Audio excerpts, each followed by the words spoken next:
What's good, YouTube? Name is Master Collector here. Today we have, we're going to compare all of these Evil-Lyn figures that I have.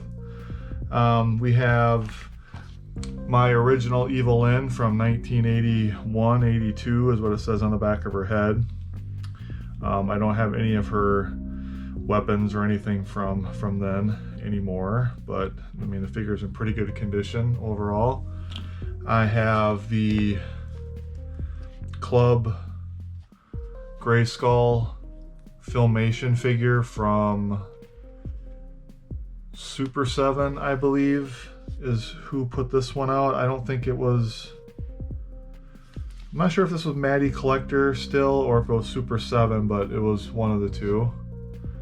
I'll have to look that up, make sure I have it right on the video, but this figure here, I have Super 7's Filmation 5.5-inch figure, and I also have the new Mattel Origins figure that just came out. So we're going to compare all these, mainly these two, but I also had these available to look at, so I want to make sure we included these as well. So we'll take a look at the cards first. And as you can see, again, like in my other videos, the Mattel card is a little bit, I think it's better, just more detailed, more contrast in the colors, more vibrant. It comes with the same comic book that we have in the other Origin figures. And then for Evil-Lyn here, she comes with a card with her picture on it. And on the back, it kind of gives her a little bio of how it went from figure to cartoon type of thing. So again, profile wise, you can see how much bigger the bubble is, and again, I mean, they definitely made all of these the same size for all the figures, because look at all that space that's behind her there. So very slim profile here on the Super 7 version. You know, they made it specifically for this figure. So it's nice and compact. It looks, I think that this looks great on card, but we're gonna open it up. On the back, Super 7 version, very nice. Evil-Lyn uses her dark sorcery to gain advantage over He-Man. It says collect them all, sold separately. And this one here has a pretty good display of all of the figures that were put out here for the 5.5-inch versions from Super 7. And I believe I have them all. I got Tila coming finally. I ordered that so we can do a comparison on that. And basically the only thing she can do is just twist and do her punch as well. So on the Mattel version, very cool art on the back. Evil-Lyn wields frightening magic, making her both Skeletor's greatest ally and his worst enemy. So very cool. It includes comic book thing. I guess it doesn't say it on the front here, so I can see why they put it on the back, but it would be kind of cool if they would have kept this somewhere else just to have more of the art on there. And then again, it has the first wave of released figures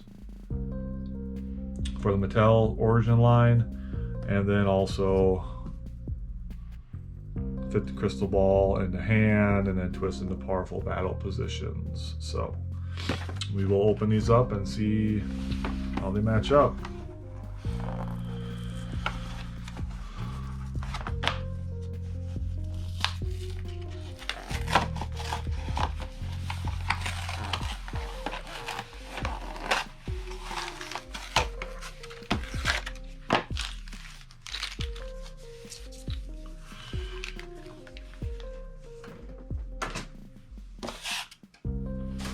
Here's Evil-Lyn's card that comes with it. From toy to tune. So it's got the original. And then how it went in all the way to the cartoon.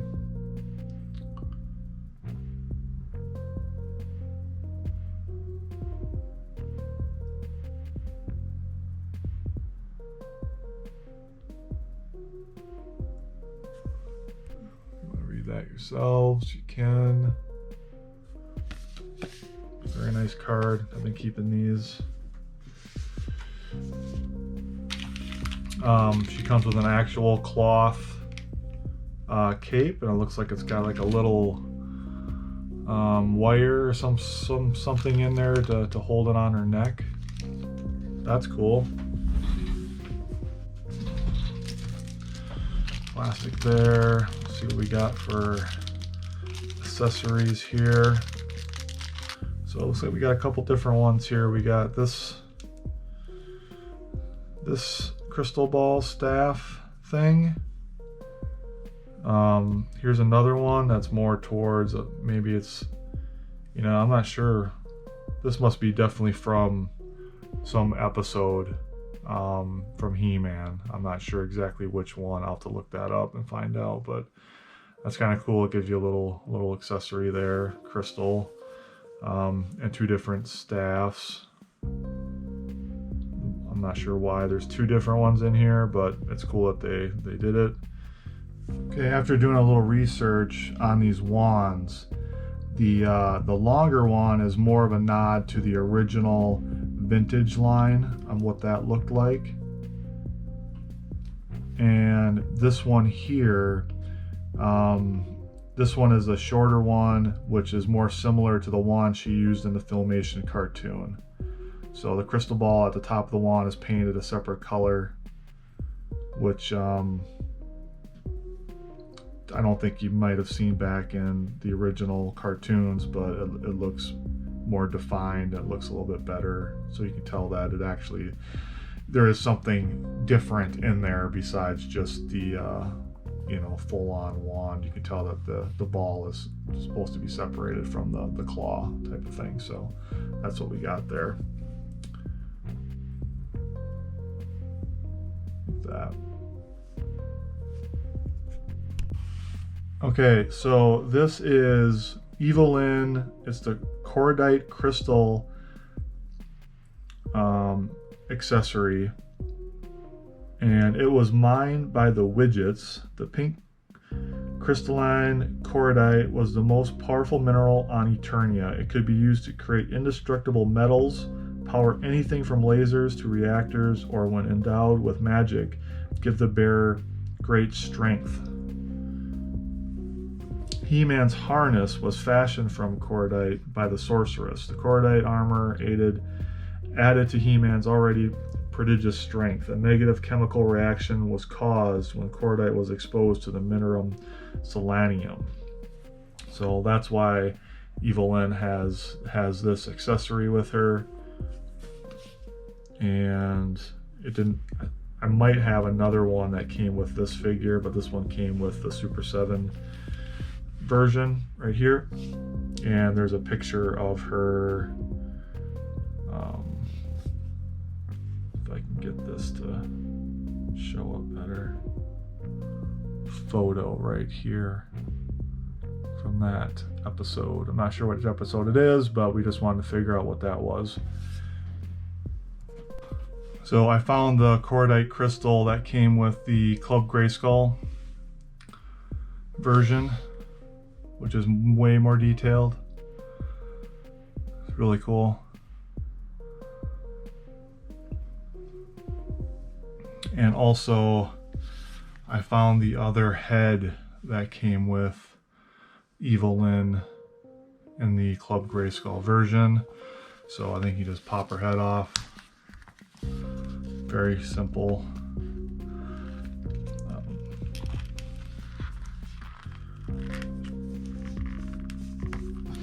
Pop that on there. So, look like that too.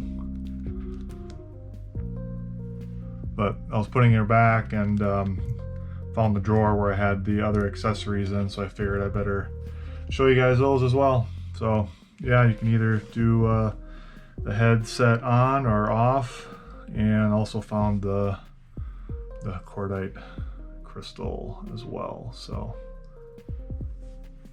the exact same poses almost as the you know, the hand This one's totally enclosed, like there's just a total circle there drilled in there. But like the way her hand is here is the same type of style. Same height wise, looks like. And obviously this is the Filmation colors from the cartoon versus how the figure was when it came out before. So if you take a look at the back, a little bit more detail on her, on the back of her costume there. Gauntlets are same, almost same color, a little bit different, a little bit more detailed again on here, but again, you know, they're trying to go with exactly how they look like in the Filmation cartoons here. So, but yeah, limited articulation again, just like the old toys from 1981. We'll open up Mattel version here. Just came out.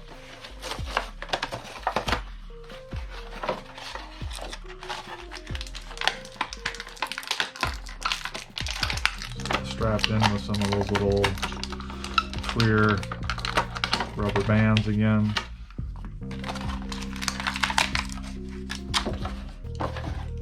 It's a comic, just the same comic in each one.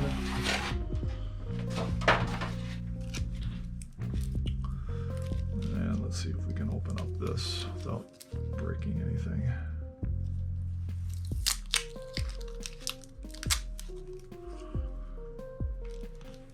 Been having a lot of fun every night. My daughter and I play with the new figures that I've been opening up. Then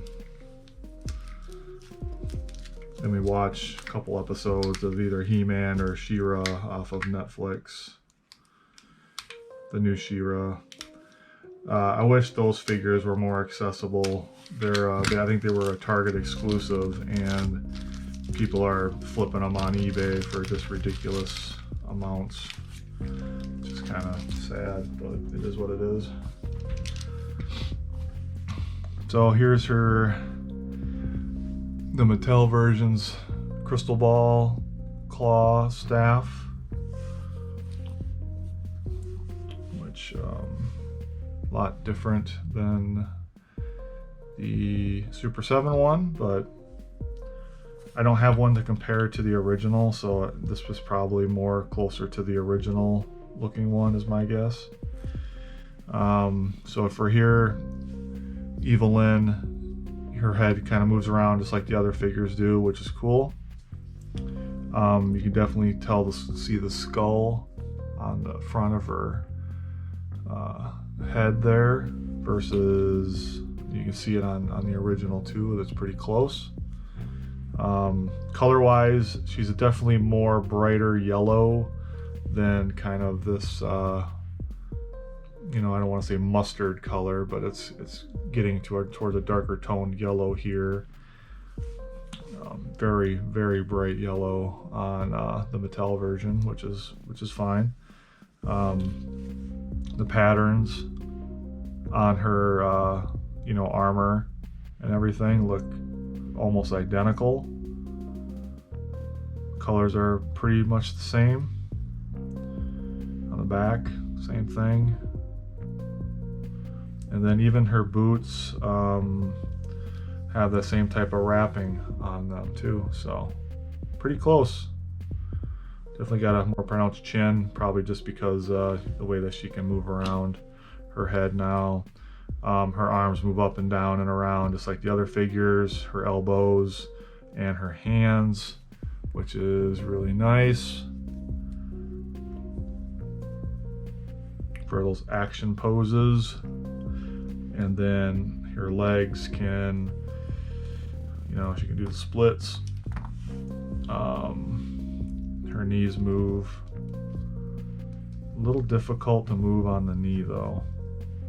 On this one over here, just got to be worked. Oh, I see. She's got it twisted a little bit there.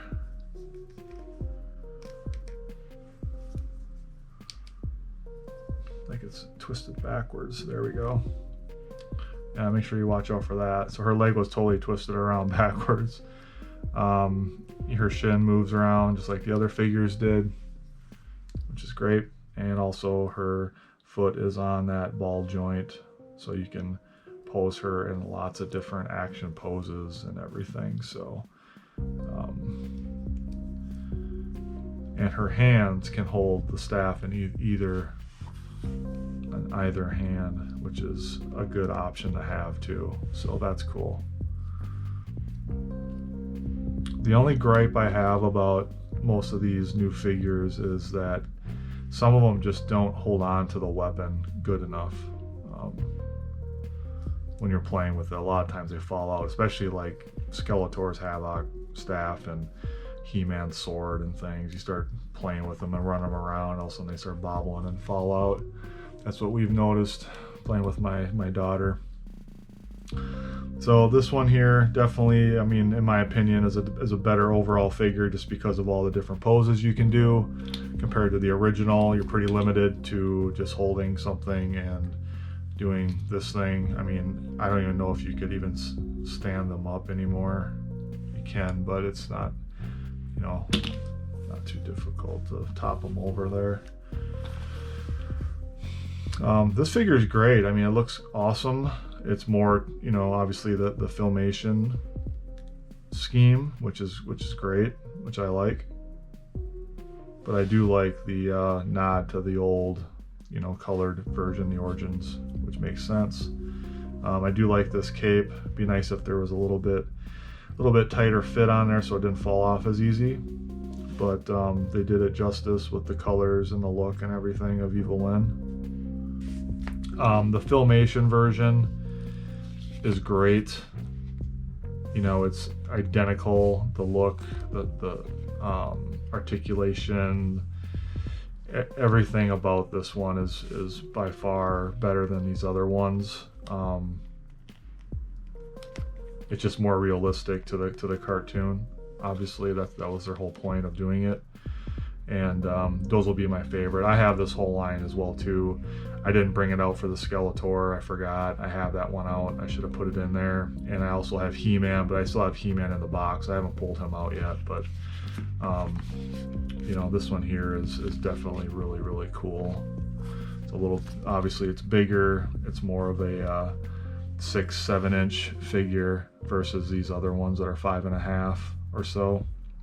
So but all in all, that's pretty good lineup there of figures, you know, dating all the way back to when I was a kid to, you know, these came out in 2016-ish, I think, 2017. These came out a couple years ago, and then this one was from 2020. So I hope you guys enjoyed the video. I really appreciate you guys checking it out again. If you have any comments, please comment, and you know, any suggestions you guys might have to how I can improve stuff or whatever you guys would want to see, I will definitely look into it. I appreciate all the help there. Thanks for subscribing. If you haven't, please do like the video if you're enjoying the content, and then hit that bell to be notified of any new content that I put out, and you'll be notified. So again, thanks a lot, and we'll see you in the next video. Mask Collector out.